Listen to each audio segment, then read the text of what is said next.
Peter, and welcome to Dead Rail Trains. I just wanted to put together a quick unedited video just to give some updates and see what we've been doing. Um, I went to a train show a while back, and there was a vendor there that was selling a Lionel Dreyfus Hudson. He said it was pre-war. I'm not really an expert on those, but he was selling it with the what he said was the complete train that it originally came with, but he actually put it together himself. Engine was in great shape, and I saw it and I really wanted it, but he was asking way more than I wanted to offer. So I didn't get it, but that put me in the mindset, and I did a save search on eBay trying to find one, and nothing was coming up. And then I found on eBay that Rail King had made a Dreyfus engine. So one came up, brand new, unopened box, and I picked it up. So let's head over.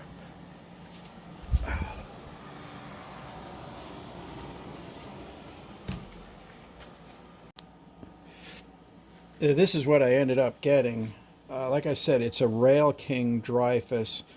Rail King is a company under MTH, and they make trains and engines. The way I refer to them is engines that don't look silly going on curves.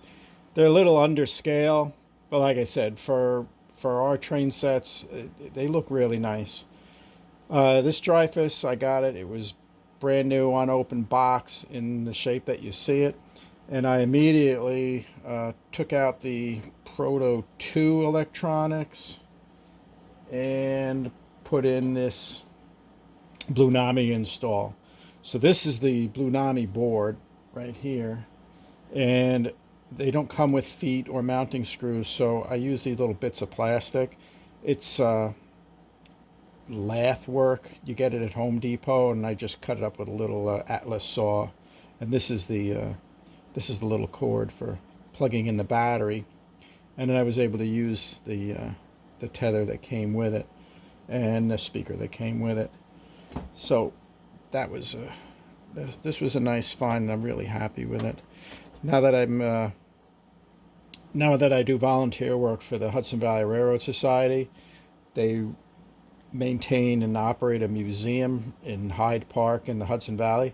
So now I'm kind of switching over, getting into some New York Central stuff. I also picked up actually I shouldn't say picked up. This Hudson was given to me quite a while ago by the members of my train club.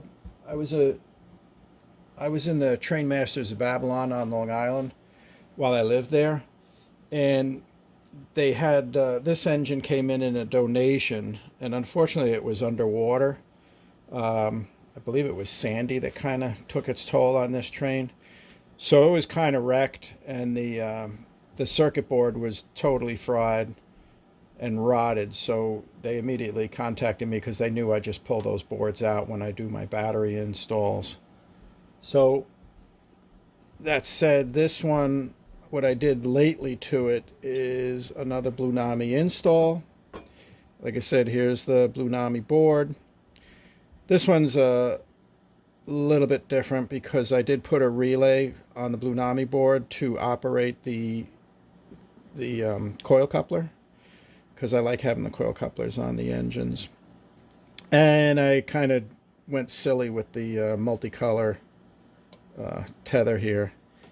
The harness that was with the engine was no good, so I had to replace it. Again, here's my pickup for the battery that goes in.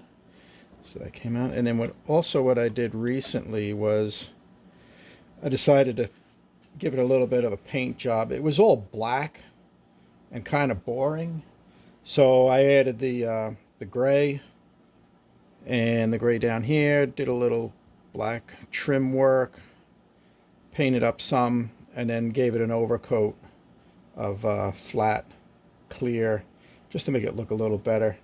And you can see did the front too. So I'm kind of happy with the way that came out. And this is my third blunami install. These things are getting expensive. The 4 amp board goes for like $200, but damn, they're good. I've been using, this one was originally a Model RC conversion, and then I switched it to blunami and I do like those steam train sounds that I get. Here's something else I did recently. I've been having a couple of play dates and friends over to play with the trains because the layout's looking halfway decent. And my buddy Tom came over and he had a couple of O-gauge engines that needed some work. So I did work on them, and then I figured it'd be nice if people could come over and run their engines on my layout, even though my layout doesn't have any track power. So what I did was I made a Dakota car, which is this guy here. I like these explosive cars because if you glue the sides on them, it's the only box car where just the top goes on and off. So I use those for the battery cars. Anyway, what I did was inside, let me get this up. There's the battery I use. This is the decoder for the RC system. It's got a power supply, so because I like to run these on 12 volts or 12 and a half. And it's got the receiver, the RC receiver, and an ESC, which is a motor controller, speed controller. So what I did was, and this is a good example, this engine here is not modified at all. So what I did was I just put a pigtail connector on it, and then you connect it to the decoder car, and then you hook up the battery, put the battery in there, and then I can run this engine like you're running it with a transformer. So let me get my transmitter.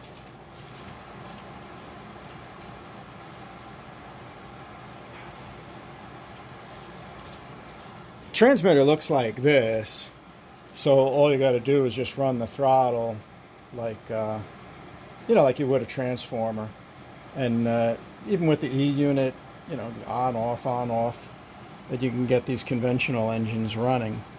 I didn't really want to do any modifications or cut holes, so I just ran the cord out the side and plug it into my decoder car.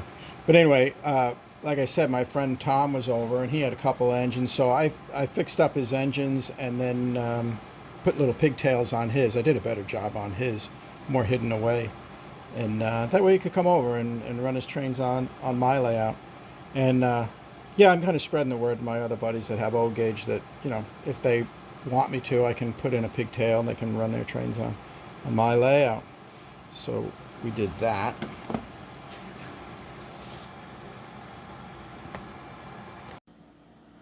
I had a lot going on, so I didn't get to work on the layout much for the last couple months. But what I am doing now is working on this section, and it's paper mache time. So paper mache goes over the metal lath, which you can see here. And then after the paper mache goes the plaster. So I've got this to do, my horseshoe curve type thing around here, all the way around to there, and then the paper mache will be done on the layout, except for the mountain, which is around on this side. The mountain and the underwater section, those are going to be done last. I want to get all this other part done and plastered and painted so it looks pretty good. And then I'll get to the mountain and the underwater scene, or I may paint the floor first. But anyway, that's it. Thanks for watching. I'll run some trains for you. Talk to you soon. Bye-bye.